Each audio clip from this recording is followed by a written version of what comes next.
Hello and welcome to my first Lost Ark video. I'll be doing a first impressions of the game after playing for about 2 weeks and 40 hours on the Russian server. I did get to level 50 and to 880 item level on a sorceress. I made a couple ults, got them up to around level 20. So first we'll start with framing my background as a gamer as a whole, kind of what I've played before and my mindset going into this. So I've played a lot of WoW, a lot of League of Legends, a little bit of Final Fantasy, and a little bit of Diablo 3. And coming into this game, I expected a Diablo 3 or Path of Exile type of experience. And I've got to say, there are some similarities, but for the most part, it does not have that same feel as Diablo 3 or as Path of Exile.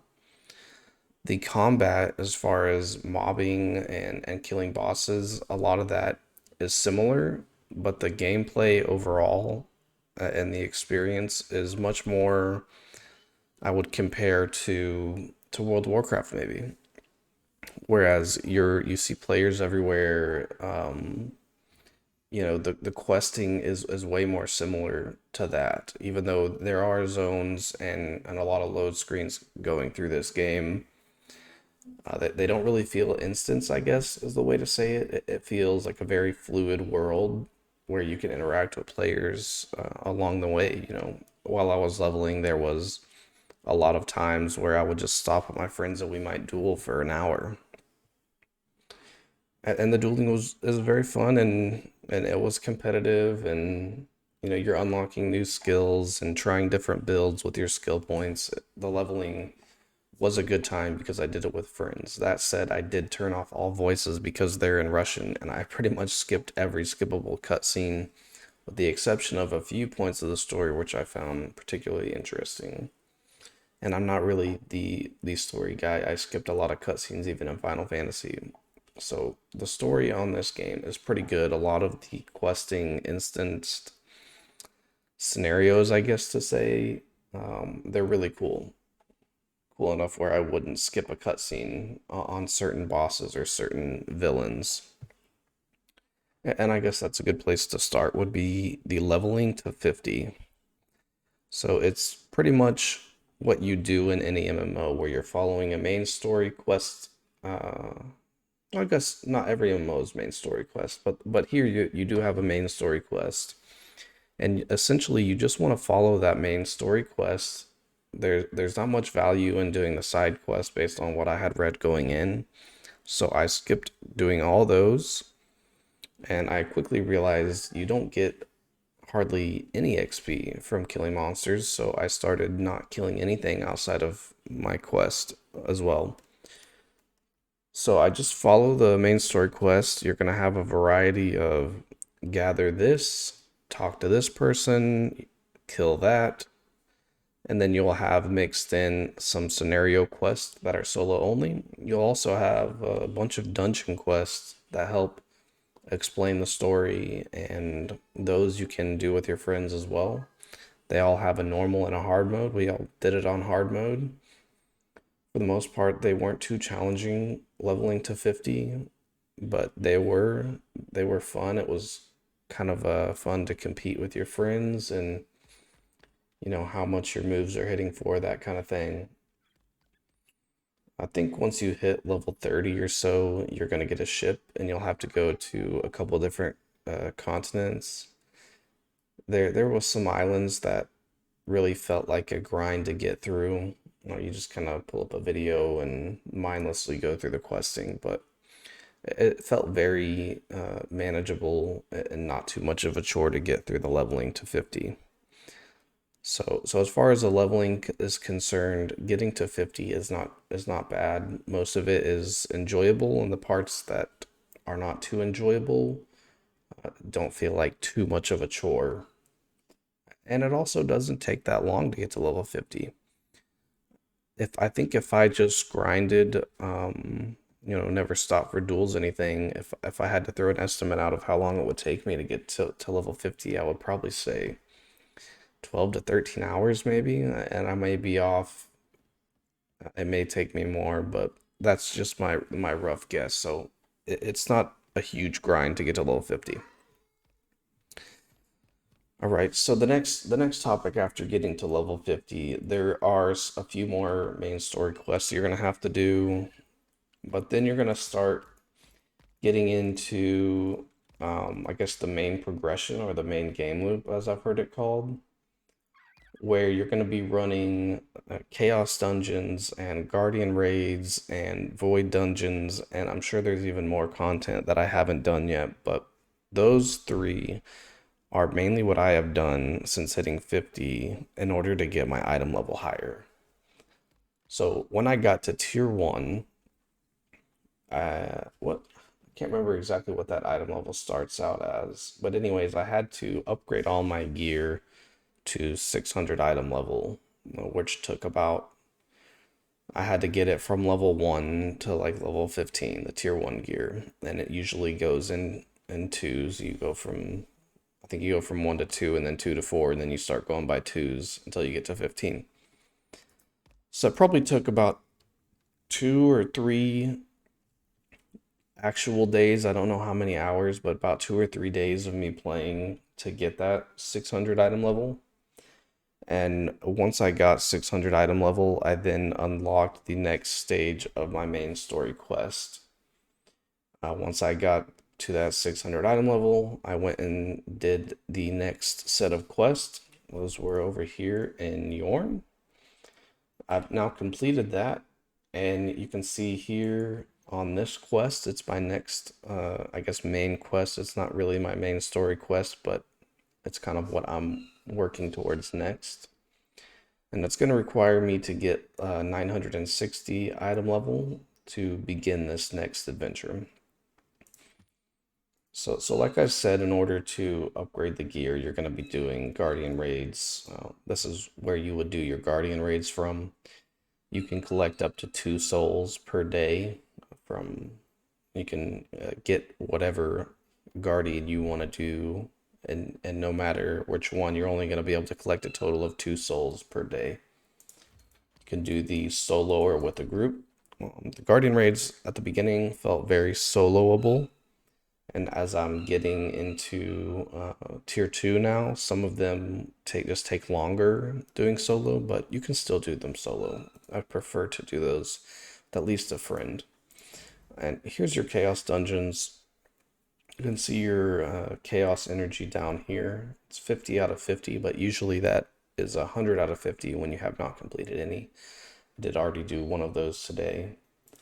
So both of these two are good sources to get resources that you will then use at the gear upgrader to get more item levels on your gear.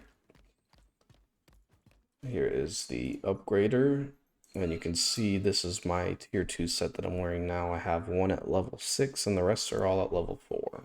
And you'll just use these various resources to upgrade that gear. Now, the other thing I had mentioned was void dungeons. This has probably been one of the most fun things that I've experienced so far because they're more challenging for sure. So this was actually the only void dungeon that I did. I didn't do any tier 1. I just went straight to tier 2. It required 840 item level, and it drops there's various gear and seal books that help with engravings. So these are actually pretty challenging. I think the first group I did it with, we killed one boss, and then everybody voted to end it after the killing the first boss because we wiped too much on the second one. I then re-queued up with another group. We wiped twice on the second boss, and on the third attempt, we killed it. And yeah, mainly it's being able to dodge things, like you'd expect to. You have to be able to execute the mechanics. That's the main challenge out of these void dungeons. I haven't done the Abyss trials, and there is another thing to do. I'm sure there's more than what I've said, like these cubes. I've got some notifications to go do those. I haven't done anything yet, there is a tower somewhere that you can kind of progress through that gives various upgrade materials or skill points and whatnot. I did a little bit of that. So that's a little bit of what you can expect, once you first hit level 50 and you're trying to progress to the main quest. Would I say this is enjoyable and fun? I would. I've had fun with it. I think it is a grind, but that is what an MMO is. It is a grind, but it's satisfying to upgrade your gear, and you're capped at how much you can do a day for a lot of the things. So you don't feel like I can go spend 12 hours a day grinding out chaos dungeons, and that's the best way to upgrade my gear. It does not appear to be the case. Um, there are other things to do once you've done your dailies, which brings me to the next thing I have experienced since level 50, which are islands. So across the sea here, well, like I said, you're going to get a ship, and you can take this ship to various islands. Here's an example of an island that I completed. Um, I guess these are just things that you do once you've done your capped daily activities. Once you're done with those and you're kind of looking for other things to do, these islands are a good place to go. So here was an island that I completed.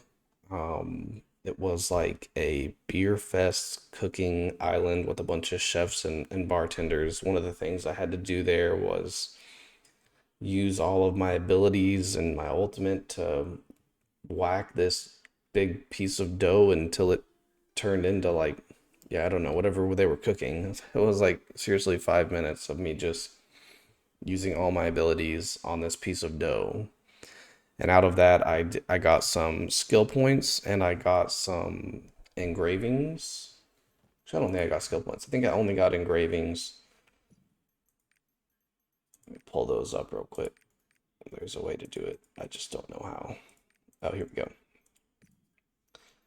Yeah, so I got some more books for my reflux class engraving, which is what I have been working towards. So my belief right now is that by going and doing these various islands, you will get your class engravings and you will also get some of the other combat engravings. You can see I've got 12 out of 20 on Grudge here, which based on everything I've heard, this is the first combat engraving you want to get, and you also want to have your class engraving. So that's kind of what you get out of islands. I thought this was a really cool island. This one I did over here. I thought it was kind of cool to just see a not too serious way to go and progress. And there are a bunch of islands. I haven't done this one. There's a ton of islands to go and explore and do those. So that's basically what I know about islands. There's definitely more to it than I know, but I did enjoy doing the islands, and I think that's a great way to keep players engaged after you've done your daily activities. Which, by the way, the Chaos Dungeons and the Guardian Raids and the Void Dungeons, they are all enjoyable in their own way. Where the Chaos Dungeons is just like a big mobbing fest where you're going to be killing hundreds and hundreds of weaker monsters. It is still satisfying to kind of group them up and AoE them all down. That is still an enjoyable part of the game. And then you have the Guardian raids where you're hunting down a larger monster. As I don't even know how much health because it doesn't have a health bar, but it takes a while to kill it. It's easy to die there. You're limited on your potions there. And then Void Dungeons, like I said, feels very hard mechanically. You're also limited on your potions, and you have uh, certain mechanics that are going to be unique to each Void Dungeon. I did have fun with all three of those activities, and I did enjoy the islands, like I said too. I still have a lot more exploration to do on the islands. I don't really plan to do anything else on the RU server, seeing as the NA server is about to release. Next thing I wanted to touch on was going to be the estate, and I really wish I had more to say on this, but I don't. I'm gonna go there to show you, but I haven't really done too much on my estate. I'll just go there and show what it looks like. I don't even know all the capabilities here, so don't take my word for anything I say about the estate. It kind of has a garrison feel from WoW, I guess, if you played during WoD, but I'm sure there's more, and I don't want to speak too much on it, but I did want to show it. So this is what it looks like up front on the map. I'm sure you can kind of deck this out to look a lot better and have more functionality. I just haven't done that yet, but this is the estate here. Okay, what do we got next? All right, life skills. So another thing that I did not get very much into on the RU server. Really, my main goal coming onto this server was to, first of all, get to 50 and then test out some of these daily activities, all the ones I had mentioned before, to see if this is something I would enjoy doing. And I did. Yeah, I really enjoyed the game. I bought the Founders Pack, so I'll be playing on the 8th. And yeah, so based on what I experienced here on the RU server for about 40 hours, decided it was worth my money to get one of the Founders Packs. I think I got the silver one, so I can get that crystalline aura and a few of those other currency. Okay, what I was talking about, life skills, right? Don't have too much to say about the life skills, but they are there. I don't know where can I see those. There we go. Life skills. So I did get my fishing to level 3. The fishing is very easy to do. It's kind of one of those relaxing activities. And I think these are also account wide. So if you level up your life skills on one character, they will also be leveled up on the other one. And I think that also goes for tools. So these tools will be usable across all of your characters on your account. All right, what else we got on the list? I think that really just about wraps it up. And, there is definitely a lot more to this game that I was not able to experience in 2 weeks and 40 hours. It just wasn't possible because there's a lot going on here. I didn't do any sort of events or didn't get into the auction house too much. I didn't do my life skills too much. Overall, a lot of things that I didn't get to experience yet. But overall, 40 hours in 2 weeks on a server that is not even English speaking. I had a great time, a good enough time to go ahead and get the Founders Pack, and I'm looking forward to playing on the NA release. So hopefully this helped with some of you guys who had some questions about the game. There are a lot of videos with people more veteran players who can give you more information. This was just about somebody who had no idea about this game coming over and playing it for 40 hours on the RU server and my real opinion on what I think about the game. So yeah, I'll be playing on an NAE server. I don't know which one yet, but you can hopefully expect me to make some videos as I play through the NA release. If you have any questions or feedback for me, let me know in the comments, and I really appreciate you watching the video. It's Ry Louie, and I'm out of here.